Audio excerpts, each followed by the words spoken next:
KaraokeBooks. Moby-Dick, or The Whale. Herman Melville. Audiobook. Chapter 16. The Ship. In bed we concocted our plans for the morrow.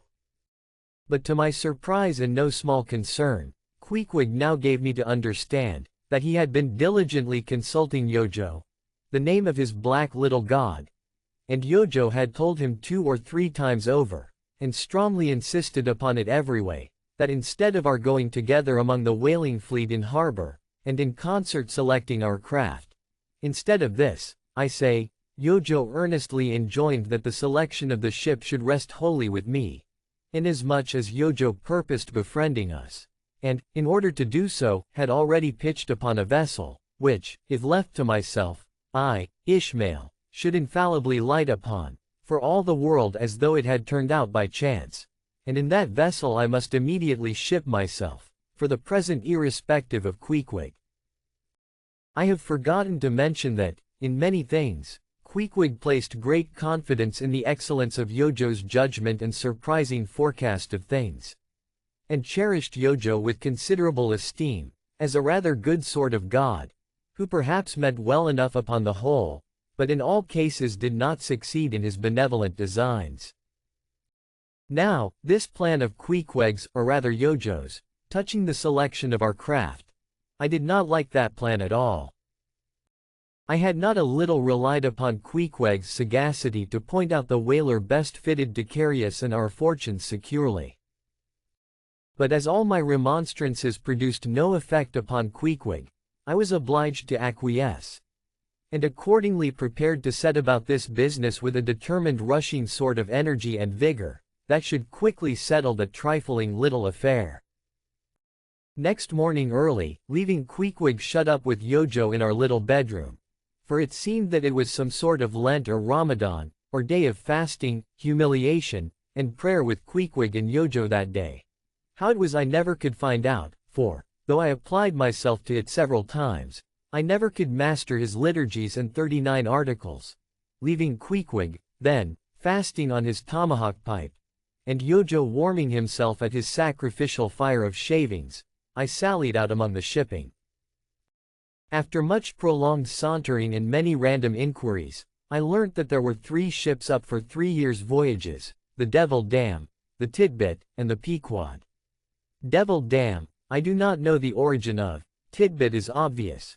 Pequod, you will no doubt remember, was the name of a celebrated tribe of Massachusetts Indians, now extinct as the ancient Medes. I peered and pried about the Devil Dam, from her, hopped over to the Titbit, and finally, going on board the Pequod, looked around her for a moment, and then decided that this was the very ship for us. You may have seen many a quaint craft in your day, for aught I know, square-toed luggers, mountainous Japanese junks, butterbox galliots, and what not, but take my word for it, you never saw such a rare old craft as this same rare old Pequod. She was a ship of the old school, rather small if anything, with an old-fashioned claw-footed look about her. Long seasoned and weather-stained in the typhoons and calms of all 4 oceans, her old hull's complexion was darkened like a French grenadier's, who has alike fought in Egypt and Siberia. Her venerable bows looked bearded. Her masts, cut somewhere on the coast of Japan, where her original ones were lost overboard in a gale, her masts stood stiffly up like the spines of the 3 old kings of Cologne. Her ancient decks were worn and wrinkled, like the pilgrim-worshipped flag stone in Canterbury Cathedral where Becket bled. But to all these her old antiquities were added new and marvelous features, pertaining to the wild business that for more than half a century she had followed. Old Captain Peleg, many years her chief mate, before he commanded another vessel of his own, and now a retired seaman, and one of the principal owners of the Pequod, this old Peleg, during the term of his chief mateship, had built upon her original grotesqueness, and inlaid it, all over, with a quaintness both of material and device, unmatched by anything except it be Thorkill Hake's carved buckler or bedstead. She was apparelled like any barbaric Ethiopian emperor, his neck heavy with pendants of polished ivory. She was a thing of trophies. A cannibal of a craft, tricking herself forth in the chaste bones of her enemies. All round, her unpaneled, open bulwarks were garnished like one continuous jaw, with the long sharp teeth of the sperm whale, inserted there for pins, to fasten her old hempen thews and tendons to. Those thews ran not through base blocks of land wood, but deftly travelled over sheaves of sea ivory. Scorning a turnstile wheel at her reverend helm, she sported there a tiller, and that tiller was in one mass, curiously carved from the long narrow lower jaw of her hereditary foe. The helmsman who steered by that tiller in a tempest, felt like the Tartar when he holds back his fiery steed by clutching its jaw. A noble craft, but somehow a most melancholy. All noble things are touched with that. Now when I looked about the quarter-deck, for someone having authority, in order to propose myself as a candidate for the voyage, at first I saw nobody, but I could not well overlook a strange sort of tent, or rather wigwam, pitched a little behind the main mast. It seemed only a temporary erection used in port. It was of a conical shape, some 10 feet high, consisting of the long, huge slabs of limber black bone taken from the middle and highest part of the jaws of the right whale. Planted with their broad ends on the deck, a circle of these slabs laced together, mutually sloped towards each other, and at the apex united in a tufted point, where the loose hairy fibers waved to and fro like the top knot on some old Potawatomi sachem's head. A triangular opening faced towards the bows of the ship, so that the insider commanded a complete view forward. And half concealed in this queer tenement, I at length found one who by his aspect seemed to have authority, and who, it being noon, and the ship's work suspended, was now enjoying respite from the burden of command. He was seated on an old-fashioned oaken chair, wriggling all over with curious carving, and the bottom of which was formed of a stout interlacing of the same elastic stuff of which the wigwam was constructed. There was nothing so very particular, perhaps, about the appearance of the elderly man I saw. He was brown and brawny, like most old seamen, and heavily rolled up in blue pilot cloth, cut in the Quaker style. Only there was a fine and almost microscopic network of the minutest wrinkles interlacing round his eyes, which must have arisen from his continual sailings in many hard gales, and always looking to windward, for this causes the muscles about the eyes to become pursed together. Such eye wrinkles are very effectual in a scowl. "Is this the captain of the Pequod?" said I, advancing to the door of the tent. "Supposing it be the captain of the Pequod, what dost thou want of him?" he demanded. "I was thinking of shipping." "Thou wast thou? I see thou art no Nantucketer. Ever been in a stove-boat?" "No, sir, I never have." "Dost know nothing at all about whaling, I dare say, eh?" "Nothing, sir, but I have no doubt I shall soon learn. I've been several voyages in the merchant service, and I think that—" "Merchant service be damned. Talk not that lingo to me. Dost see that leg? I'll take that leg away from thy stern, if ever thou talkest of the marchant service to me again." "Marchant service indeed. I suppose now ye feel considerable proud of having served in those marchant ships. But flukes! Man, what makes thee want to go a whaling, eh? It looks a little suspicious, don't it, eh? Hast not been a pirate, hast thou? Didst not rob thy last captain, didst thou? Dost not think of murdering the officers when thou gettest to sea?" I protested my innocence of these things. I saw that under the mask of these half-humorous innuendos, this old seaman, as an insulated Quakerish Nantucketer, was full of his insular prejudices, and rather distrustful of all aliens, unless they hailed from Cape Cod or the Vineyard. "But what takes thee a whaling? I want to know that before I think of shipping ye." "Well, sir, I want to see what whaling is. I want to see the world. Want to see what whaling is, Have ye clapped eye on Captain Ahab? Who is Captain Ahab, sir? I thought so. Captain Ahab is the captain of this ship. I am mistaken then. I thought I was speaking to the captain himself. Thou art speaking to Captain Peleg. That's who ye are speaking to, young man. It belongs to me and Captain Bildad to see the Pequod fitted out for the voyage, and supplied with all her needs, including crew. We are part owners and agents. But as I was going to say, if thou wantest to know what whaling is, as thou tellest ye do, I can put ye in a way of finding it out before ye bind yourself to it, past backing out. Clap eye on Captain Ahab, young man, and thou wilt find that he has only one leg. What do you mean, sir? Was the other one lost by a whale? Lost by a whale. Young man, come nearer to me. It was devoured, chewed up, crunched by the monstrousest parmaceti that ever chipped a boat. Ah. I was a little alarmed by his energy, perhaps also a little touched at the hearty grief in his concluding exclamation, but said as calmly as I could, "What you say is no doubt true enough, sir. But how could I know there was any peculiar ferocity in that particular whale? Though indeed I might have inferred as much from the simple fact of the accident. Look ye now, young man, thy lungs are a sort of soft, day sea. Thou dost not talk shark a bit. Sure, ye've been to sea before now, sure of that?" "Sir," said I thought I told you that I had been 4 voyages in the Merchant. Hard down out of that. Mind what I said about the marchant service, don't aggravate me, I won't have it. But let us understand each other. I have given thee a hint about what whaling is, do ye yet feel inclined for it? I do, sir. Very good. Now, art thou the man to pitch a harpoon down a live whale's throat, and then jump after it? Answer, quick. I am, sir, if it should be positively indispensable to do so, not to be got rid of, that is. Which I don't take to be the fact. Good again. Now then, thou not only wantest to go a whaling, to find out by experience what whaling is, but ye also want to go in order to see the world. Was not that what ye said?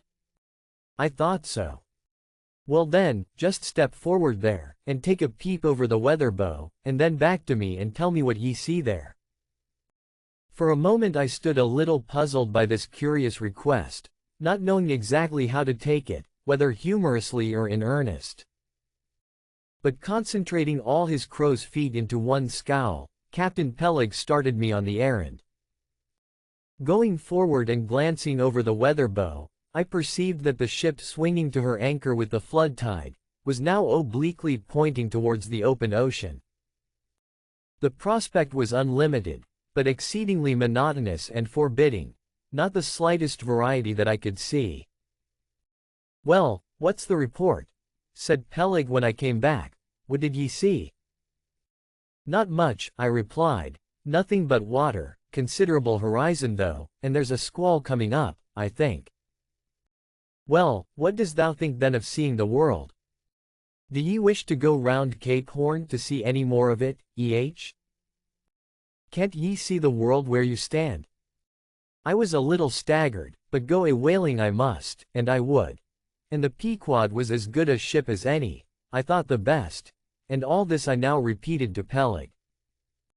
Seeing me so determined, he expressed his willingness to ship me. "And thou mayest as well sign the papers right off," he added, "come along with ye." And so saying, he led the way below deck into the cabin. Seated on the transom was what seemed to me a most uncommon and surprising figure. It turned out to be Captain Bildad, who along with Captain Peleg was one of the largest owners of the vessel. The other shares, as is sometimes the case in these ports, being held by a crowd of old annuitants, widows, fatherless children, and chancery wards, each owning about the value of a timberhead, or a foot of plank, or a nail or two in the ship. People in Nantucket invest their money in whaling vessels, the same way that you do yours in approved state stocks bringing in good interest. Now, Bildad, like Peleg, and indeed many other Nantucketers, was a Quaker, the island having been originally settled by that sect. And to this day its inhabitants in general retain in an uncommon measure the peculiarities of the Quaker, only variously and anomalously modified by things altogether alien and heterogeneous. For some of these same Quakers are the most sanguinary of all sailors and whale hunters. They are fighting Quakers, they are Quakers with a vengeance. So that there are instances among them of men, who, named with scripture names, a singularly common fashion on the island, and in childhood naturally imbibing the stately dramatic thee and thou of the Quaker idiom, still, from the audacious, daring, and boundless adventure of their subsequent lives, strangely blend with these unoutgrown peculiarities, 1,000 bold dashes of character, not unworthy a Scandinavian sea king, or a poetical pagan Roman. And when these things unite in a man of greatly superior natural force, with a globular brain and a ponderous heart, who has also by the stillness and seclusion of many long night watches in the remotest waters, and beneath constellations never seen here at the north, been led to think untraditionally and independently, receiving all nature's sweet or savage impressions fresh from her own virgin voluntary and confiding breast, and thereby chiefly, but with some help from accidental advantages, to learn a bold and nervous lofty language. That man makes one in a whole nation's census, a mighty pageant creature, formed for noble tragedies. Nor will it at all detract from him, dramatically regarded, if either by birth or other circumstances, he have what seems a half-willful overruling morbidness at the bottom of his nature. For all men tragically great are made so through a certain morbidness. Be sure of this, O young ambition, all mortal greatness is but disease. But, as yet we have not to do with such an one, but with quite another, and still a man, who, if indeed peculiar, it only results again from another phase of the Quaker, modified by individual circumstances. Like Captain Peleg, Captain Bildad was a well-to-do, retired whaleman. But unlike Captain Peleg, who cared not a rush for what are called serious things, and indeed deemed those self-same serious things the veriest of all trifles, Captain Bildad had not only been originally educated according to the strictest sect of Nantucket Quakerism, but all his subsequent ocean life, and the sight of many unclad, lovely island creatures, round the Horn, all that had not moved this native-born Quaker one single jot, had not so much as altered one angle of his vest. Still, for all this immutableness, was there some lack of common consistency about worthy Captain Bildad. Though refusing, from conscientious scruples, to bear arms against land invaders, yet himself had illimitably invaded the Atlantic and Pacific, and though a sworn foe to human bloodshed, yet had he in his straight-bodied coat spilled tons upon tons of Leviathan gore. How now in the contemplative evening of his days, the pious Bildad reconciled these things in the reminiscence, I do not know, but it did not seem to concern him much, and very probably he had long since come to the sage and sensible conclusion that a man's religion is one thing, and this practical world quite another. This world pays dividends. Rising from a little cabin boy in short clothes of the drabbest drab, to a harpooner in a broad shad-bellied waistcoat, from that becoming boat-header, chief mate, and captain, and finally a shipowner, Bildad, as I hinted before, had concluded his adventurous career by wholly retiring from active life at the goodly age of 60, and dedicating his remaining days to the quiet receiving of his well-earned income. Now, Bildad, I am sorry to say, had the reputation of being an incorrigible old hunks, and in his seagoing days, a bitter, hard taskmaster. They told me in Nantucket, though it certainly seems a curious story, that when he sailed the old Cattegut whaleman, his crew, upon arriving home, were mostly all carried ashore to the hospital, sore exhausted and worn out. For a pious man, especially for a Quaker, he was certainly rather hard-hearted, to say the least. He never used to swear, though, at his men, they said, but somehow he got an inordinate quantity of cruel, unmitigated hard work out of them. When Bildad was a chief mate, to have his drab-colored eye intently looking at you, made you feel completely nervous, till you could clutch something, a hammer or a marling spike, and go to work like mad, at something or other, never mind what.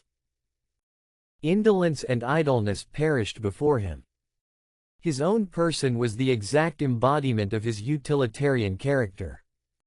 On his long, gaunt body, he carried no spare flesh, no superfluous beard, his chin having a soft, economical nap to it, like the worn nap of his broad-brimmed hat.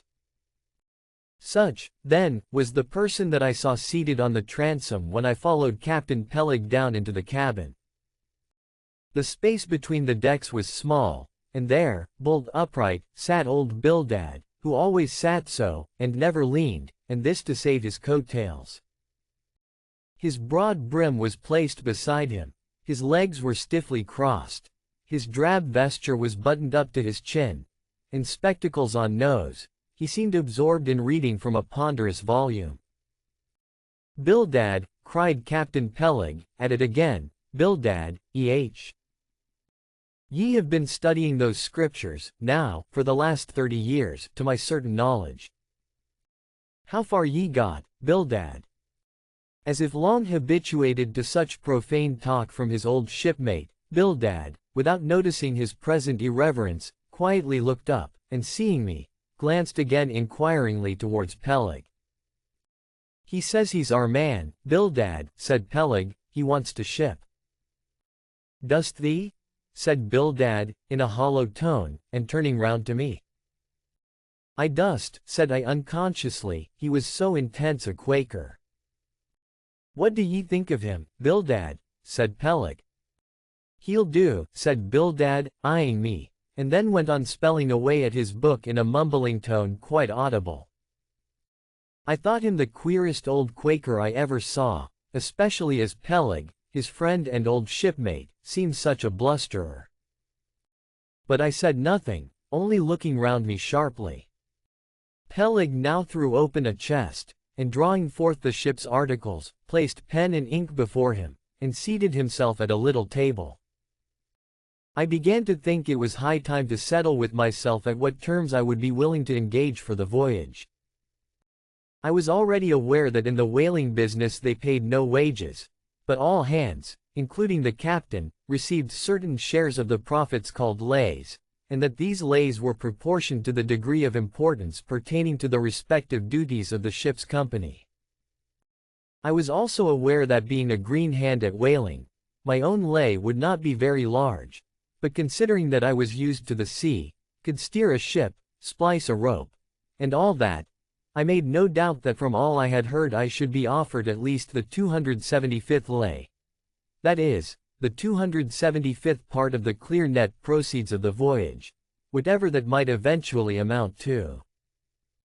And though the 275th lay was what they call a rather long lay, yet it was better than nothing, and if we had a lucky voyage, might pretty nearly pay for the clothing I would wear out on it, not to speak of my 3 years' beef and board, for which I would not have to pay 1 stiver. It might be thought that this was a poor way to accumulate a princely fortune, and so it was, a very poor way indeed. But I am one of those that never take on about princely fortunes, and am quite content if the world is ready to board and lodge me, while I am putting up at this grim sign of the thundercloud. Upon the whole, I thought that the 275th lay would be about the fair thing, but would not have been surprised had I been offered the 200th, considering I was of a broad-shouldered make. But one thing, nevertheless, that made me a little distrustful about receiving a generous share of the profits was this. Ashore, I had heard something of both Captain Peleg and his unaccountable old crony Bildad, how that they being the principal proprietors of the Pequod, therefore the other and more inconsiderable and scattered owners, left nearly the whole management of the ship's affairs to these two. And I did not know but what the stingy old Bildad might have a mighty deal to say about shipping hands, especially as I now found him on board the Pequod, quite at home there in the cabin, and reading his Bible as if at his own fireside. Now while Peleg was vainly trying to mend a pen with his jack-knife, old Bildad, to my no small surprise, considering that he was such an interested party in these proceedings, Bildad never heeded us, but went on mumbling to himself out of his book, "Lay not up for yourselves treasures upon earth, where moth." "Well, Captain Bildad," interrupted Peleg, "what they say, what lay shall we give this young man?" "Thou knowest best," was the sepulchral reply, "the 777th wouldn't be too much, would it? Where moth and rust do corrupt, but lay." Lay, indeed, thought I, and such a lay. The 777th. Well, old Bildad, you are determined that I, for one, shall not lay up many lays here below, where moth and rust do corrupt. It was an exceedingly long lay that, indeed, and though from the magnitude of the figure it might at first deceive a landsman, yet the slightest consideration will show that though 777 is a pretty large number, yet, when you come to make a tenth of it, you will then see, I say, that the 777th part of a farthing is a good deal less than 777 gold doubloons, and so I thought at the time. "Why, blast your eyes, Bildad," cried Peleg, "thou dost not want to swindle this young man. He must have more than that." 777th, again said Bildad, without lifting his eyes, and then went on mumbling, "For where your treasure is, there will your heart be also." "I am going to put him down for the 300th, said Peleg, "do ye hear that, Bildad? The 300th lay, I say." Bildad laid down his book, and turning solemnly towards him said, "Captain Peleg, thou hast a generous heart.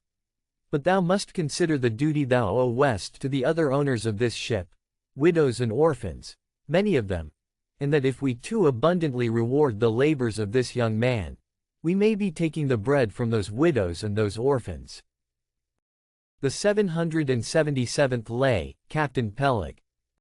"Thou Bildad," roared Peleg, starting up and clattering about the cabin. "Blast ye, Captain Bildad, if I had followed thy advice in these matters, I would afore now had a conscience to lug about that would be heavy enough to founder the largest ship that ever sailed round Cape Horn." "Captain Peleg," said Bildad steadily, "thy conscience may be drawing 10 inches of water, or 10 fathoms, I can't tell. But as thou art still an impenitent man, Captain Peleg, I greatly fear lest thy conscience be but a leaky one, and will in the end sink thee foundering down to the fiery pit, Captain Peleg." Fiery pit. Fiery pit. Ye insult me, man. Past all natural bearing, ye insult me. It's an all-fired outrage to tell any human creature that he's bound to hell. Flukes and flames. Bildad, say that again to me, and start my soul bolts, but I'll swallow a live goat with all his hair and horns on. Out of the cabin, ye canting, drab-colored son of a wooden gun, a straight wake with ye.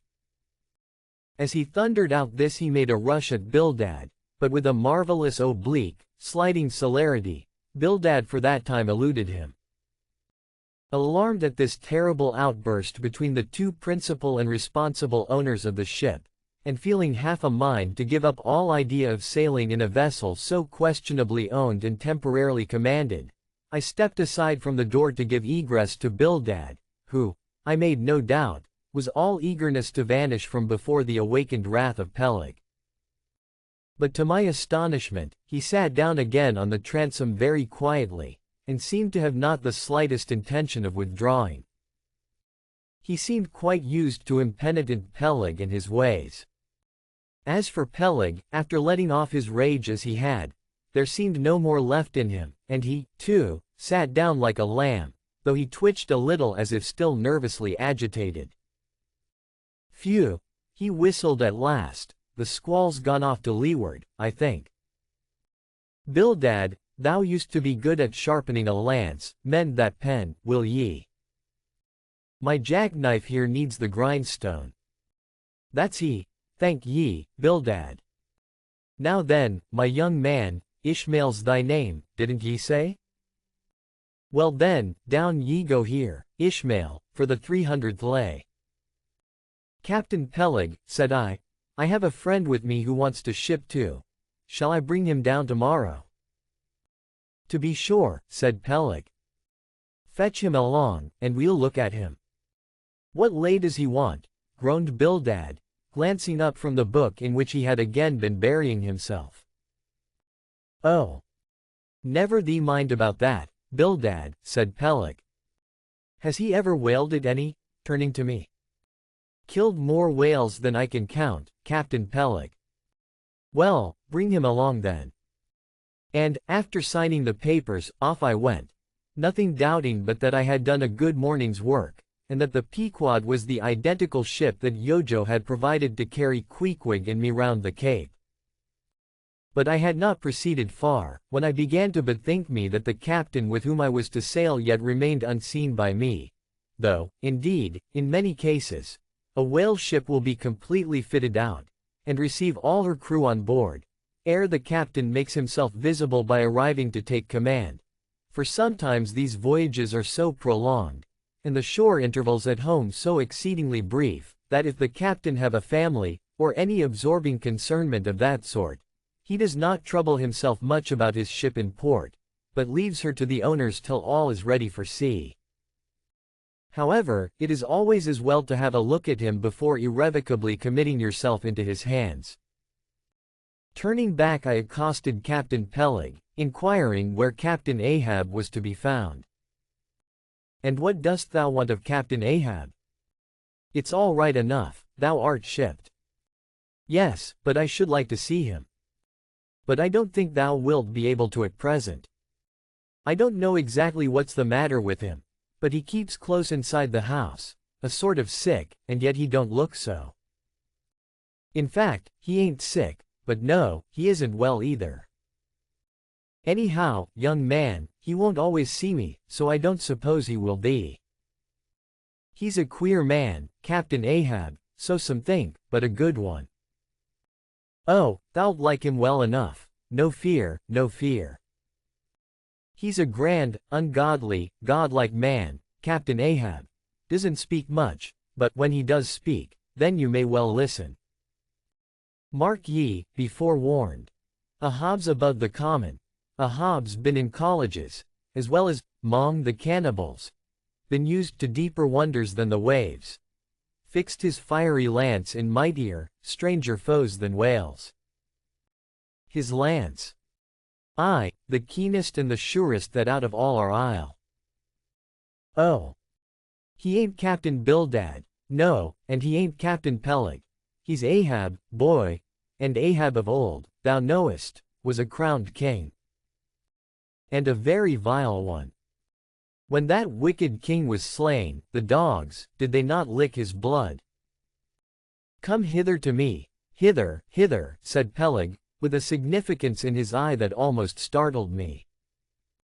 Look ye, lad, never say that on board the Pequod. Never say it anywhere. Captain Ahab did not name himself. 'Twas a foolish, ignorant whim of his crazy, widowed mother, who died when he was only a 12-month-old. And yet the old squaw Tistig, at Gayhead, said that the name would somehow prove prophetic. And, perhaps, other fools like her may tell thee the same. I wish to warn thee. It's a lie. I know Captain Ahab well. I've sailed with him as mate years ago. I know what he is. A good man.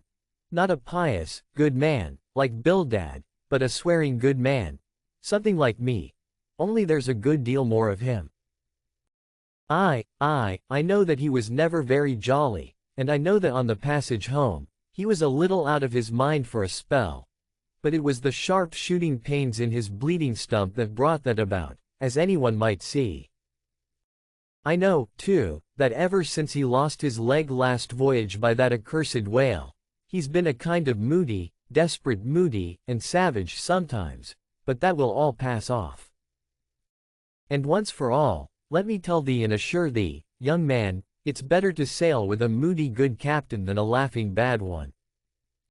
So goodbye to thee, and wrong not Captain Ahab, because he happens to have a wicked name. Besides, my boy, he has a wife, not 3 voyages wedded, a sweet, resigned girl. Think of that. By that sweet girl that old man has a child. Hold ye then there can be any utter, hopeless harm in Ahab? No, no, my lad, stricken, blasted, if he be, Ahab has his humanities. As I walked away, I was full of thoughtfulness. What had been incidentally revealed to me of Captain Ahab, filled me with a certain wild vagueness of painfulness concerning him. And somehow, at the time, I felt a sympathy and a sorrow for him, but for I don't know what, unless it was the cruel loss of his leg. And yet I also felt a strange awe of him, but that sort of awe, which I cannot at all describe, was not exactly awe. I do not know what it was. But I felt it, and it did not disincline me towards him, though I felt impatience at what seemed like mystery in him, so imperfectly as he was known to me then. However, my thoughts were at length carried in other directions, so that for the present dark Ahab slipped my mind. If you liked what you heard, please subscribe to the channel.